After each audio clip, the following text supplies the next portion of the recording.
दोस्तों, बहुत समय पहले की बात है। प्राचीन भारत में चंद्रपुर नाम का एक राज्य था, जिस पर अत्यंत क्रूर और निर्दयी राजा चंद्रसेन का शासन हुआ करता था। राजा हर दिन एक नई लड़की से विवाह करता और दूसरे ही दिन वह अपनी नवविवाहित पत्नी को फांसी पर लटका देता। राजा के इन कठोर और क्रूर फैसलों से उसकी सारी प्रजा बहुत दुखी थी। राजा के मंत्री और दरबारी भी उससे अत्यंत परेशान थे, पर उनकी इतनी मजाल नहीं थी कि वे राजा के सामने अपनी नाराजगी जाहिर कर पाते या उसे समझाने का प्रयास करते। पूरे राज्य में एक अजीब सा भय और सन्नाटा पसरा हुआ था। राज्य के लोग बस इतना जानते थे कि राजा हर दिन एक नई लड़की से शादी करता है और अगली सुबह उसे मौत के घाट उतार देता है। पर वह ऐसा क्यों करता है, इसके पीछे का कारण कोई नहीं जानता था। राज्य के दक्षिण छोर पर घने जंगल के बीच एक बूढ़ा जादूगर अपनी बेटी सुवर्णलता के साथ रहा करता था। वह राजा के कृत्यों से भली भांति परिचित था, इसलिए समय रहते उसने नगर को छोड़कर जंगलों में रहना शुरू कर दिया था। उसकी बेटी सुवर्णलता अत्यंत सुंदर और अक्लमंद लड़की थी। वह अपने पिता के पास आने वाले हर व्यक्ति की मदद करती थी। अगर कोई बीमार व्यक्ति आता तो वह उसे औषधियां बनाकर ठीक कर देती। अगर कोई दुखी आत्मा उसके पास आती तो वह अपनी बातों से उसे सुकून देती थी। एक दिन जब जादूगर को किसी कार्य से नगर जाना था तो सुवर्णलता भी जिद करने लगी और उस दिन अपने पिता के साथ चल पड़ी। जब दोनों नगर में प्रवेश करके द्वार पर पहुंचे, तभी नगर से रोते बिलखते राजा को बद्दुआ देते हुए लोग आज फिर से उसके द्वारा फांसी दी गई। एक लड़की के शव को उठाए आ रहे थे। बूढ़े जादूगर ने उन्हें देखा तो सारा माजरा समझते देर नहीं लगी। उसने तुरंत अपनी बेटी से वहां से चलने को कहा, परंतु स्वर्णलता ने जब उन रोते बिलखते लोगों को देखा तो उसका हृदय द्रवित हो उठा। वह बोली, नहीं पिताजी, पहले मुझे यह जानना है कि यह लोग इतने दुखी क्यों हैं और यह राजा को भला बुरा क्यों कह रहे हैं। जादूगर के बहुत समझाने पर भी वह वहां से नहीं गई। जब सुवर्णलता ने कुछ लोगों से इसका कारण पूछा तो लोगों ने एक बार उसे अजीब निगाहों से देखा और बोले, क्या तुम्हें कुछ भी नहीं पता? सुवर्णलता के मना करने पर भी उन लोगों ने अपनी पूरी पीड़ा भरी दास्तान उसके सामने कह सुनाई। सारी बात सुनकर सुवर्णलता एकदम सन्न रह गई, चौंक गई। कुछ देर बाद जब उसने अपने होश को संभाला तो वह अपने पिता से कहने लगी, पिताजी, मैं राजा से विवाह करना चाहती हूं। बेटी के मुख से यह बात सुनकर जादूगर सन्न रह गया। वह सख्त स्तब्ध में आ गया और कहने लगा, बेटी, क्या तुम पागल हो गई हो जो ऐसी बातें कर रही हो? तुमने अभी अभी सुना नहीं कि वह राजा दूसरे ही दिन अपनी पत्नी की हत्या करवा देता है। सुवर्णलता कहने लगी, पिताजी, मुझे अच्छे से पता है कि मैं क्या कह रही हूं। आप तो बस मुझे राजा के पास जाने की अनुमति दीजिए। अगर मैं अपनी बुद्धि के बल और सत्य के साथ एक निर्दयी व्यक्ति को बदल सकती हूं तो यह मेरे जीवन की सबसे बड़ी उपलब्धि होगी।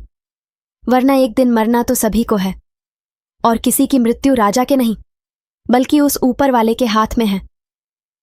बहुत कहने सुनने पर ना चाहते हुए भी जादूगर को अपनी बेटी की जिद के आगे झुकना पड़ा। उसने भारी हृदय के साथ अपनी बेटी को राजा के पास जाने की अनुमति दे दी। पिता की आज्ञा मिलने पर सुवर्णलता ने उन्हें प्रणाम किया और एक दृढ़ निश्चय के साथ राजा के महल की ओर चल पड़ी। आखिर क्यों राजा विवाह के एक दिन बाद ही अपनी नवविवाहित पत्नी को फांसी पर लटका देता था?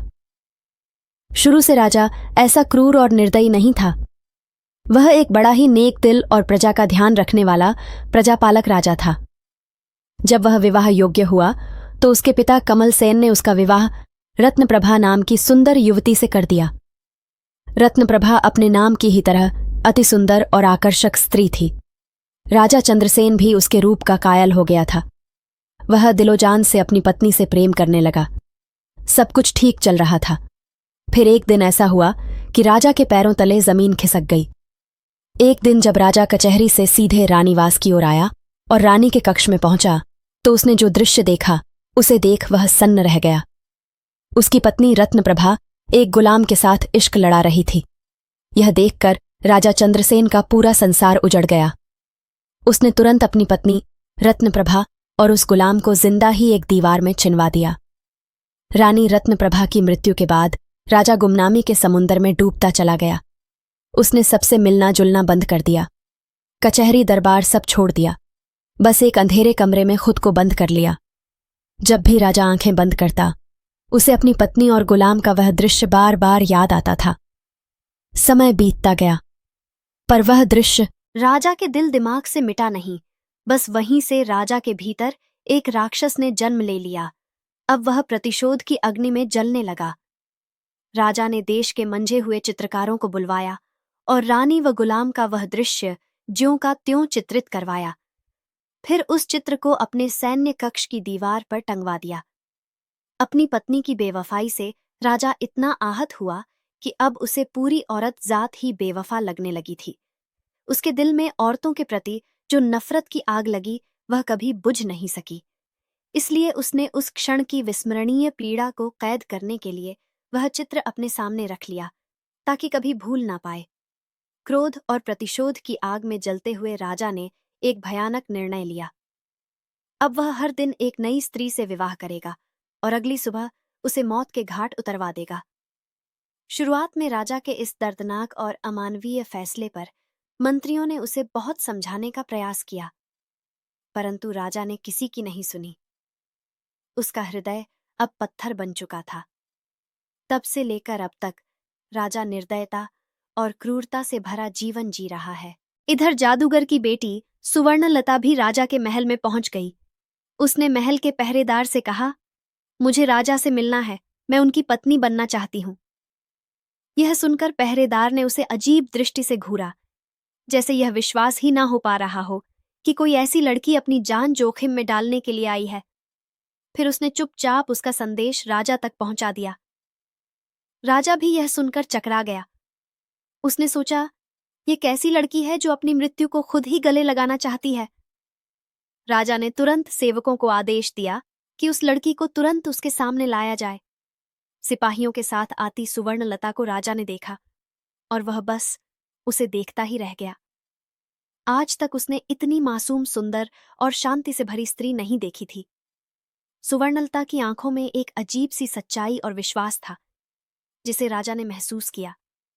पहले तो उसके चेहरे पर एक खुशी की हल्की मुस्कान आ गई, लेकिन फिर कुछ ही क्षणों में वह मुस्कान मुरझा गई और उसके चेहरे पर मायूसी लौट आई। राजा ने बड़ी गंभीरता से सुवर्णलता से पूछा, क्या सोचकर तुम यहां आई हो?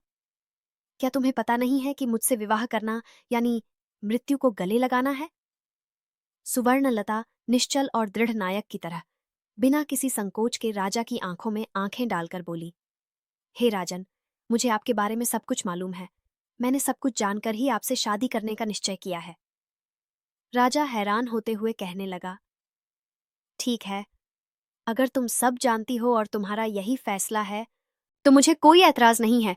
शादी की तैयारी करो, हम कल ही तुमसे विवाह करेंगे। राजा और जादूगर की बेटी सुवर्णलता का विवाह हो गया। अब सुवर्णलता जादूगर की बेटी, रानी और राजा की पत्नी बन चुकी थी।